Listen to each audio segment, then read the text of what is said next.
नमस्कार। आज हम बात करने वाले हैं साइंस के शायद सबसे फेमस, सबसे दिमाग घुमा देने वाली आइडिया के बारे में। जी हाँ, आइंस्टाइन की थियरी ऑफ रिलेटिविटी। ये वो थियरी है जिसने सच पूछिए तो यूनिवर्स को देखने का हमारा पूरा नजरिया ही बदल कर रख दिया। तो चलिए एक बहुत ही सीधे से सवाल से शुरुआत करते हैं। क्या टाइम, समय, सबके लिए एक जैसा ही चलता है? अब रोज की जिंदगी में तो लगेगा हाँ बिल्कुल, लेकिन हकीकत हकीकत तो कुछ और ही है, और वो बहुत ज्यादा अजीब है। और इसी चौंकाने वाली सच्चाई का जवाब छिपा है एल्बर्ट आइंस्टाइन की थ्योरी ऑफ रिलेटिविटी में। ये थ्योरी हमें बताती है कि स्पेस मतलब जगह और टाइम यानी कि समय, ये दोनों असल में कैसे एक दूसरे से जुड़े हुए हैं। और ये कनेक्शन तब और भी ज्यादा गहरा हो जाता है जब कोई चीज बेहिसाब तेजी से चलती है। आइंस्टाइन की ये कमाल की थ्योरी ना दो मेन पार्ट्स में आती है। तो चलिए एक एक करके इन्हें समझते हैं और देखते हैं कि असलियत हमारी सोच से कितनी अलग, कितनी मुड़ी तुड़ी हो सकती है। तो सबसे पहला हिस्सा है स्पेशल रिलेटिविटी। ये आइडिया 1905 में आया था, और ये थ्योरी तब काम करती है जब कोई चीज़ एक कांस्टेंट स्पीड से, मतलब एक ही रफ्तार से सीधी लाइन में चल रही हो। और इसका जो सबसे बड़ा खुलासा है ना, वो टाइम के बारे में ही है। स्पेशल रिलेटिविटी का सबसे पहला और सबसे ज़रूरी नियम ये है कि स्पीड ऑफ लाइट यानी रोशनी की रफ्तार इस पूरे यूनिवर्स में सबसे तेज़ है।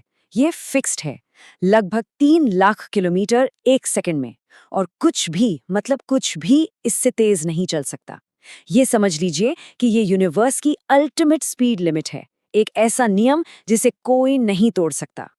अब ज़रा 1 मिनट के लिए रुककर सोचिए। अगर स्पीड ऑफ लाइट सबके लिए एक जैसी ही है, चाहे कोई कितनी भी तेज चल रहा हो, तो इसका एक ही मतलब निकलता है, और वो दिमाग हिला देने वाला है। इसका मतलब है कि टाइम और डिस्टेंस यानी समय और दूरी फिक्स नहीं है, वो बदल सकते हैं। और वो इस बात पर निर्भर करते हैं कि कोई चीज़ कितनी तेज चल रही है। अब ये बात थोड़ी अजीब लग सकती है ना, तो इसको समझने के लिए चलिए एक बहुत ही मशहूर थॉट एक्सपेरिमेंट को देखते हैं। इसे कहते हैं द ट्विन पैराडॉक्स। मान लीजिए कि दो जुड़वा हैं, बिल्कुल एक जैसे। एक धरती पर ही रुक जाता है और दूसरा एक बहुत ही तेज सुपरफास्ट स्पेसशिप में बैठकर स्पेस की यात्रा पर निकल जाता है। अब देखिए कमाल की बात, सालों बाद जब वो स्पेस वाला जुड़वा वापस धरती पर लौटता है तो एक अजीब ही नज़ारा होता है। धरती पर जो भाई था उसके लिए 30 साल बीत चुके हैं और वो अब 60 साल का हो चुका है। लेकिन जो भाई स्पेस में गया था उसके लिए सिर्फ 5 साल ही गुजरे हैं और उसकी उम्र सिर्फ 35 साल है। जी हाँ, उसके लिए टाइम सच में लिटरली धीमा हो गया था। साइंस की भाषा में इसी चीज को टाइम डायलेशन कहते हैं।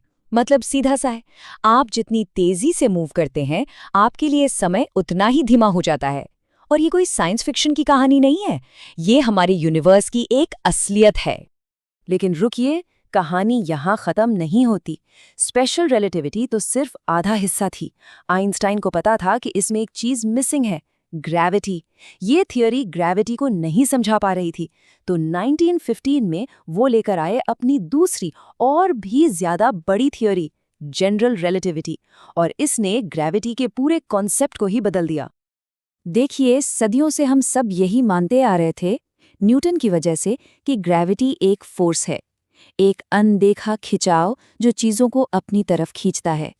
लेकिन आइंस्टीन आए और उन्होंने कहा नहीं, ग्रेविटी कोई फोर्स है ही नहीं, ये तो स्पेस में आया हुआ एक मोड़ है, एक कर्व है।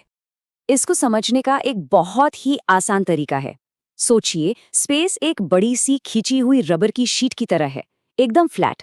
ठीक है, अब उस शीट के बीच में एक भारी सी गेंद रख देते हैं, मान लीजिए हमारा सूरज। क्या होगा?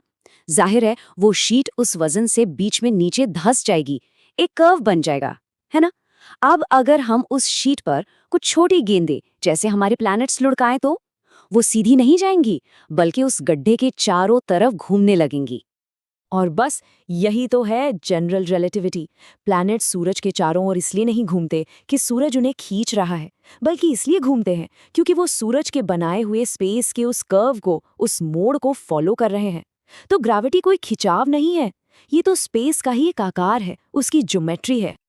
तो अब हमारे पास दो बड़े आइडियाज हैं, स्पेशल रिलेटिविटी और जनरल रिलेटिविटी। चलिए अब इन दोनों को जोड़कर देखते हैं कि यूनिवर्स की पूरी तस्वीर कैसी दिखती है। तो एक बार फटाफट से दोहरा लेते हैं। स्पेशल रिलेटिविटी कहती है कि आपकी स्पीड के हिसाब से टाइम और स्पेस बदल जाते हैं, और जनरल रिलेटिविटी कहती है कि ग्रेविटी कुछ और नहीं बल्कि भारी चीजों का स्पेस और टाइम के ताने बाने को मोड़ देना है। और यहीं पर आता है आइंस्टाइन का सबसे बड़ा, सबसे क्रांतिकारी आइडिया। उन्होंने कहा कि स्पेस और टाइम ये तो अलग अलग चीजें हैं ही नहीं, ये एक ही चीज है, एक साथ बुना हुआ एक 4 डायमेंशनल फैब्रिक, जिसे कहते हैं स्पेस टाइम। और इसका मतलब ये हुआ कि कोई भी चीज जो स्पेस को मोड़ती है, जैसे सूरज का वजन, वो सिर्फ स्पेस को नहीं बल्कि टाइम को भी मोड़ती है। जी हाँ, भारी चीजों के पास ग्रेविटी ज्यादा होती है और वहां टाइम भी धीमा चलता है। तो ये सारी बातें हमें एक बहुत ही गहरे सवाल के साथ छोड़ जाती हैं। अगर स्पेस और टाइम, वो दो चीजें जिन्हें हम हमेशा से एक जैसा न बदलने वाला मानते आए हैं, वो भी बदल सकते हैं, मुड़ सकते हैं, तो फिर ऐसी और कौन सी चीजें हमारे आसपास, हमारी समझ में, जिन्हें हम शायद पूरी तरह से गलत जानते हैं?